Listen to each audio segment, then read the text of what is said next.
he's so familiar with me on the ground. He is really cooperative and really in the relationship when I'm on the ground.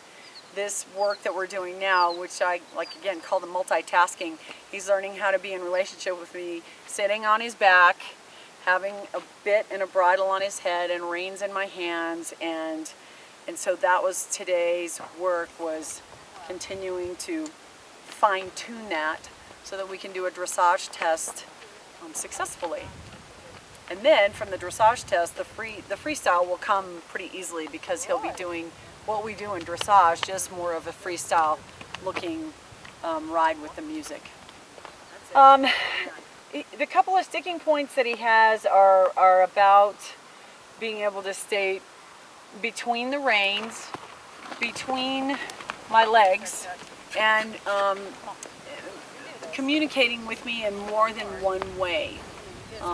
When we start communicating from the saddle, the seat is important, the legs are important, the contact with the bit and the reins is important, and there's a whole lot to listen to for him and a whole lot for me to communicate to him. And so putting all those pieces together is kind of like driving a car. When we get in the car, we have to put the key in and put our seatbelt on and turn the car on and figure out how to back it up without running over anything that's behind us, and then driving forward and turning the steering wheel and stepping on the brake. And so riding a horse that's never been ridden before is very much like that. There's a lot of pieces.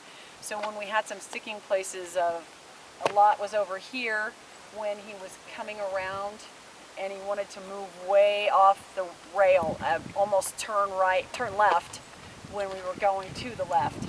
So my ask was about keeping him towards the rail. Some of it was through the reins, some of it was through the seat, and ultimately, after probably, 8 or 10 times of going around, that started to feel better for both of us, where he was staying on the rail and I didn't have to haul him around by his face because he was listening to my seat.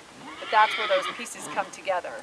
He started listening to my seat, stopped worrying so much about the bit in his mouth, which is a really new experience for this horse. And I noticed that going to the right, we had a couple of sticky spots like that over here. He came out of that quicker, and I believe it's because he bends right better and he has more ability to bend and be closer to the rail. What's really cool about this horse,